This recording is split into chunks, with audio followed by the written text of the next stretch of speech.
ಹುಡುಕಾಟ ಪ್ರಾರಂಭಿಸಿದ್ದು within 2 hours ಒಳಗಡೆನೆ ಸೌಜನ್ಯ ಸಿಗ್ತಾಳೆ, ಆದ್ರೆ ಶವ ಆಗಿ. ಅವಳ ಕೈಗಳನ್ನ ಅವಳದೇ ದುಪಟ್ಟ ಅಂಡ್ ID ಕಾರ್ಡ್ ಇಂದ ಮರಕ್ಕೆ ಕಟ್ಟಿರ್ತಾರೆ. And most brutal part is ಅವಳ ಯೋನಿ, ಅವಳ ಏನಿತ್ತ ಅದ್ರ ಒಳಗಡೆ 6 ಇಂಚ್ ಮಣ್ಣು ತುಂಬಿರ್ತಾರೆ. ಓ ಬಿಡಪ್ಪ, ನಮ್ ಪೊಲೀಸ್ ಅವ್ರಿಗೆ ತಮ್ಮ ಡ್ಯೂಟಿ ಮೇಲೆ ಎಷ್ಟೊಂದು ನಿಷ್ಠೆ ಇದೆ, ಒಂದೇ ದಿನದಲ್ಲಿ ಆರೋಪಿನ ಹಿಡಿದ್ಬಿಟ್ರಲ್ಲ ಅಂತ ಪೊಲೀಸ್ ಅವ್ರ ಮೇಲೆ ಫುಲ್ ಒಂಥರ ಹೊಗಳ್ತಾ ಇರ್ತಾರೆ.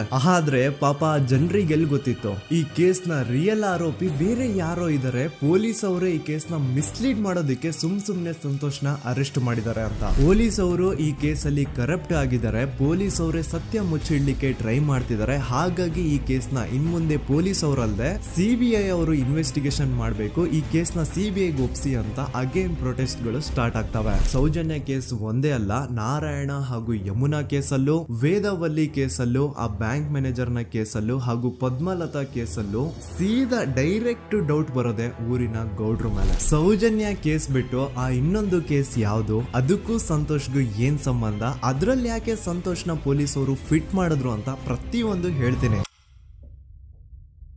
ನಾನು ಈ ಚಾನೆಲ್ ನ ಸ್ಟಾರ್ಟ್ ಮಾಡಿದಾಗಿಂದ one of the most requested video ಬಂದು ಸೌಜನ್ಯ ಕೇಸ್ ಬಗ್ಗೆ. ಸರಿ, ನಮ್ ದೂತ ಸಭೆಯ ಪ್ರಜೆಗಳು ಇಷ್ಟೊಂದು ಕೇಳ್ತಿದಾರಲ್ಲ, ಈ ಒಂದು ಕೇಸ್ ಬಗ್ಗೆನು ವಿಡಿಯೋ ಮಾಡುವ ಅಂತ ಸೌಜನ್ಯ ಕೇಸ್ ಬಗ್ಗೆ ನಾನು ರಿಸರ್ಚ್ ಸ್ಟಾರ್ಟ್ ಮಾಡಿದೆ. ಅಂಡ್ ಟ್ರಸ್ಟ್ ಮೀ, ಎಷ್ಟೊಂದು ಕಾಂಪ್ಲೆಕ್ಸ್ ಈ ಒಂದು ಕೇಸ್ ಇದೆ ಅಂತಂದ್ರೆ ನನ್ ತಲೆನೇ ಕೆಟ್ಬಿಡ್ತು. ಬಟ್ ಡೋಂಟ್ ವರಿ, ನಿಮ್ಗಂತೂ ಪ್ರತಿ ಒಂದನ್ನ ತುಂಬಾ ಸಿಂಪಲ್ ಆಗಿ ಅರ್ಥ ಮಾಡಿಸ್ತೇನೆ. ಅನ್ಕೊಳ್ಳಿ, ಒಂದು ಊರು, ಆ ಊರಲ್ಲಿ ಒಂದು ಗೌಡ್ರ ಕುಟುಂಬ ಇದೆ. ಅಂಡ್ ಆ ಗೌಡ್ರ ಕುಟುಂಬ ತುಂಬಾನೇ ಪವರ್ಫುಲ್, ಲೈಕ್ ನಾವು ಮೂವೀಸ್ ಅಲ್ಲಿ ನೋಡ್ತೀವಿ ಹಂಗೆ. ಸೊ ಗೌಡ್ರು ಊರು ಬಂದು ಧರ್ಮಸ್ಥಳ ಅಂತ. ಆ ಒಂದು ಊರಲ್ಲಿ ಇವ್ರಿಗೆ ಸಖತ್ ಕಂಟ್ರೋಲ್ ಇರುತ್ತೆ. ಈವನ್ ಅದೇ ಒಂದು ರೀಜನ್ ಅಲ್ಲಿ ಇರುವಂತಹ ಒಂದು ತುಂಬಾನೇ ಪಾಪ್ಯುಲರ್ ದೇವಸ್ಥಾನನು ಸಹ ಇವರೇ ಕಂಟ್ರೋಲ್ ಮಾಡ್ತಿರ್ತಾರೆ. ಆ ಒಂದು ದೇವಸ್ಥಾನ ಇಂದ ಈ ಗೌಡ್ರ ಕುಟುಂಬಕ್ಕೆ ಎಷ್ಟೊಂದು ದುಡ್ಡು ಬರ್ತಾ ಇರುತ್ತೆ ಅಂತಂದ್ರೆ, ಅದೇ ದುಡ್ಡಲ್ಲಿ ಇವರು ಬೇಜನ್ ಪ್ರೈವೇಟ್ ಪ್ರೈಮರಿ ಅಂಡ್ ಹೈಸ್ಕೂಲ್ಸ್ ನ ಸ್ಥಾಪನೆ ಮಾಡಿರ್ತಾರೆ, ಬೇಜನ್ ಪ್ರೈವೇಟ್ ಮೆಡಿಕಲ್ ಕಾಲೇಜಸ್ ಇರ್ತವೆ, ಅಂಡ್ ಬೇಜನ್ ಪ್ರೈವೇಟ್ ದೊಡ್ಡ ದೊಡ್ಡ ಹಾಸ್ಪಿಟಲ್ಸ್ ಇರ್ತವೆ. ಒಟ್ಟಲ್ಲಿ ಹೇಳ್ಬೇಕು ಅಂತಂದ್ರೆ ದುಡ್ಡಿನ ಸುರಿಮಳೆ ಇವ್ರಿಗೆ. ನೋಡಿ, ನಮ್ಮ ಭಾರತ ದೇಶದಲ್ಲಿ ಒಂದು ಕಾನೂನು ಇದೆ,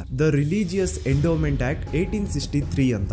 ಬೇಸಿಕಲಿ ಈ ಒಂದು ಕಾನೂನು ಏನ್ ಹೇಳುತ್ತೆ ಅಂತಂದ್ರೆ, ಭಾರತದಲ್ಲಿ ಯಾವ್ದೆಲ್ಲ ಹಿಂದೂ ಟೆಂಪಲ್ಸ್ ಇದಾವೋ ಅವೆಲ್ಲ ಗವರ್ಮೆಂಟ್ ಪ್ರಾಪರ್ಟಿ. ಆ ಹಿಂದೂ ಟೆಂಪಲ್ಸ್ ನ ಮ್ಯಾನೇಜ್ಮೆಂಟ್ ಎಲ್ಲ ಗವರ್ಮೆಂಟ್ ಕೈಗೆ ಹೋಗಿ ಗವರ್ಮೆಂಟ್ ಡಿಸೈಡ್ ಮಾಡುತ್ತೆ ಆ ಮ್ಯಾನೇಜ್ಮೆಂಟ್ ಅಲ್ಲಿ ಯಾರ್ ಕೆಲ್ಸಕ್ಕೆ ಇರಬೇಕು, ಯಾರ್ ಕೆಲ್ಸಕ್ಕೆ ಇರಬಾರ್ದು, ಅಂಡ್ ಆ ಟೆಂಪಲ್ ಇಂದ ಬರ್ತಿರುವಂತಹ ಡೊನೇಷನ್ ಅಮೌಂಟ್ ನ ಏನ್ ಮಾಡಬೇಕು ಅಂತ. ಸೊ ಈ ಒಂದು ಕಾನೂನಿನ ಪ್ರಕಾರ ಗವರ್ಮೆಂಟ್ ಇಂಡಿಯಾದಲ್ಲಿ ಇರುವಂತಹ ಆಲ್ಮೋಸ್ಟ್ ಎಲ್ಲಾ ಹಿಂದೂ ಟೆಂಪಲ್ಸ್ ನ ತನ್ನ ಕಂಟ್ರೋಲ್ ಅಲ್ಲಿ ತಗೋತಾ ಇರ್ಬೇಕಾದ್ರೆ ಗವರ್ಮೆಂಟ್ ಅಫಿಷಿಯಲ್ಸ್ ಧರ್ಮಸ್ಥಳ ಶ್ರೀ ಮಂಜುನಾಥ ದೇವಸ್ಥಾನಕ್ಕೂ ರೀಚ್ ಔಟ್ ಮಾಡ್ತಾರೆ. ಅಂಡ್ ಆಗ ಇಷ್ಟು ದಿನ ಟೆಂಪಲ್ ನ ಕಂಟ್ರೋಲ್ ಮಾಡ್ತಿದ್ದಂತಹ ಆ ಗೌಡ್ರ ಕುಟುಂಬ ಏನ್ ಹೇಳುತ್ತೆ ಗೊತ್ತಾ, ಇಲ್ಲ ಇದು